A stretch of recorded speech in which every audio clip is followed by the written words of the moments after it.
નમસ્તે મિત્રો, હું છું ડૉક્ટર મૌનિલ નાયક, ઓર્થોપેડિક અને જોઈન્ટ રિપ્લેસમેન્ટ અને રોબોટિકની સર્જન, અંબા હોસ્પિટલ, ગાંધીનગર. આજે આપણે એ ચર્ચા કરવા માગીએ છીએ કે જો તમે ગોઠણના દુખાવા સાથે તમારા ઓર્થોપેડિક ડૉક્ટરનો સંપર્ક કરો છો તો તમારે કયા સવાલ પૂછવા, શું અપેક્ષા રાખવી,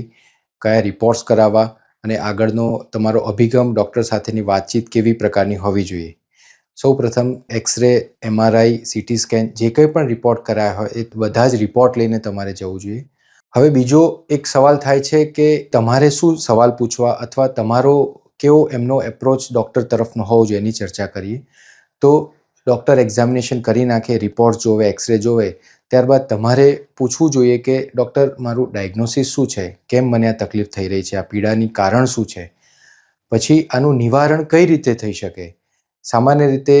શરૂઆત નોન ઓપરેટિવ એટલે કે કન્ઝર્વેટિવ ટ્રીટમેન્ટથી થતી હોય છે. તો તમારે પૂછવું જોઈએ કે ડૉક્ટર અમારા આ જે તકલીફ છે ગોઠણના દર્દ દુખાવા એ વગર ઓપરેશને મટી શકે એવું છે કે નહીં, અને એ મટે તો એનો ટ્રીટમેન્ટ પ્લાન કઈ રીતે આપણે સેટ કરશું, શું કસરતની જરૂર છે કે નહીં, દવા ગોળીથી મટે એવું છે કે નહીં,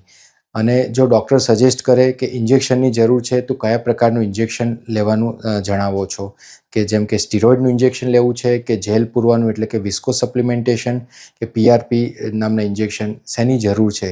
કોઈપણ પ્રકારની આ સારવાર કરશું તો આશરે અંદાજે સારું થતાં કેટલો સમય લાગી શકે, અને પછી સારું થયા પછી કઈ કઈ પ્રવૃત્તિઓ થઈ શકે, શું કરવું જોઈએ અને ભવિષ્યમાં વધારે ગોઠણમાં ડેમેજ ન થાય એના માટે શું ન કરવું જોઈએ ખૂબ જ અગત્યનું છે કે જેથી આગળ વધારે આપણો ગોઠણ બગડે નહીં. તદુપરાંત ધારો કે ડૉક્ટર આપને જણાવે કે ઓપરેશનની જરૂર છે તો કયા પ્રકારનું ઓપરેશન, ઓપરેશનમાં ઓપન ઓપરેશન કે દૂરબીનથી ઓપરેશન થશે, અને કન્વેન્શનલ ઓપરેશન થશે કે રોબોટથી ઓપરેશન થશે, ઓપરેશન કર્યા પછી કેટલો આરામ આવશે, ઓપરેશન કર્યા પછીના રિકવરીનો ટાઈમ કેવો રહેશે,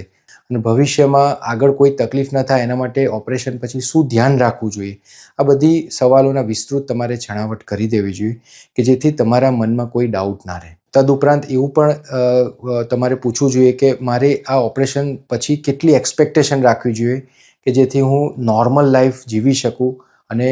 અનરિસ્ટ્રિક્ટેડ મોબિલિટી મારી એટલે કે દુખાવા વગરની હાલચાલ અને અન્ય પ્રવૃત્તિઓ કરી શકાય. મિત્રો, આપણે ચર્ચા કરશું કે તમે ડૉક્ટરને જ્યારે બતાવવા જાઓ છો તો તમારા ઓર્થોપેડિક સર્જન તમને શું તપાસે છે. જ્યારે અમારી પાસે ગોઠણના પેઇન સાથે પેશન્ટ આવે છે તો સૌપ્રથમ જ્યારે પેશન્ટ અમારી સાથે આવે ત્યારે એ કેવી રીતે ચાલે છે, એની ચાલ પદ્ધતિ અથવા ઢબ બદલાઈ છે કે નહીં, ગોઠણને જ્યારે અમે તપાસીએ ત્યારે કેટલા સમયથી દુખાવો છે, દુખાવો વધે છે કે કોન્સ્ટન્ટ રહે છે કે રાત્રે આવે છે, સવારે આવે છે, કોઈ એક્ટિવિટી કરવાથી વધઘટ થાય છે કે નહીં,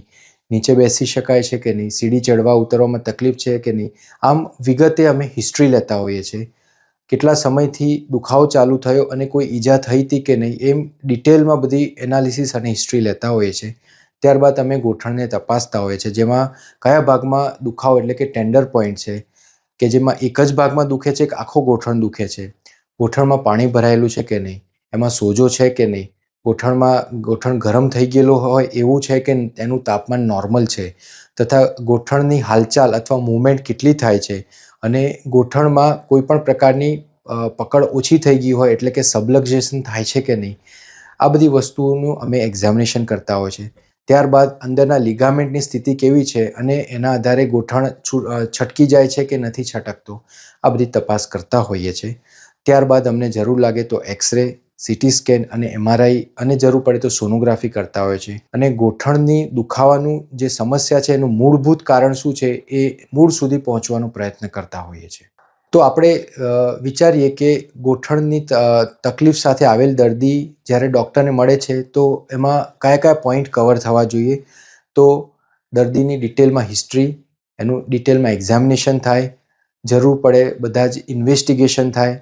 અને ઇન્વેસ્ટિગેશન થયા પછી આપણે કોઝ ઓફ પેઇન શું છે એટલે કે જે મૂળ દુખાવો છે એનું કારણ શું છે એ ડાયગ્નોસિસ થાય, અને ડાયગ્નોસિસ કર્યા પછી પેશન્ટની તકલીફના અનુસાર અને ડાયગ્નોસિસમાં જે આવ્યું હોય એ અનુસાર એની ટ્રીટમેન્ટનો પ્લાન નક્કી કરતા હોય છે કે જેમાં કન્ઝર્વેટિવ ટ્રીટમેન્ટ થશે, સેમી કન્ઝર્વેટિવ ટ્રીટમેન્ટ અથવા ઓપરેટિવ ટ્રીટમેન્ટ થશે. સેમી કન્ઝર્વેટિવ અથવા કન્ઝર્વેટિવ ટ્રીટમેન્ટ જે વગર ઓપરેશનની સારવાર તરીકે ઓળખાય છે, તો એમાં કેટલો સમય ફિઝિયોથેરાપી કરવી, કેટલી વસ્તુ કરવી, કેટલી ન કરવી, કેટલી દવાઓ લેવી અને શું એક્ટિવિટી કરવી અને ન કરવી એની વિસ્તૃત છણાવટ થવી જોઈએ અને એનો એક પ્લાન ઓફ એક્શન પેશન્ટને આપતા હોઈએ છીએ. જો આ બધા કન્ઝર્વેટિવ ટ્રીટમેન્ટથી ફાયદો ના થાય તો એવામાં સેમી કન્ઝર્વેટિવ ટ્રીટમેન્ટના ભાગરૂપે દુખાવાથી અને પીડાથી મુક્ત કરતા હોઈએ છીએ અને જે ડાયગ્નોસિસ થાય એના સંલગ્ન પ્રોપર ટ્રીટમેન્ટ અને પ્લાન ઓફ એક્શન આપતા હોઈએ છીએ. તો મિત્રો, આપણે આ વિડીયોમાં જોયું કે ગોઠણના પીડા સાથેના દર્દીનો એક ડૉક્ટર સાથેનો કેવો સર્વાંગી અભિગમ હોવો જોઈએ અને શું તમે ડૉક્ટર સાથે અપેક્ષા રાખી શકો, ડૉક્ટરે શું જોવું જોઈએ. અને આશા રાખીએ કે આ વિડીયો આપને મદદરૂપ થશે અને તમે તમારા ડૉક્ટરને સારી રીતે પૂછી શકશો, જાણી શકશો. ડૉક્ટરને તમે 2-3 સવાલ વધારે પૂછશો તો તમારી પણ ક્લેરિટી વધારે આવશે અને તમે યોગ્ય સારવાર મેળવી શકશો કે જેથી કરીને તમે તમારી પીડામાંથી મુક્ત થઈ શકો. ધન્યવાદ.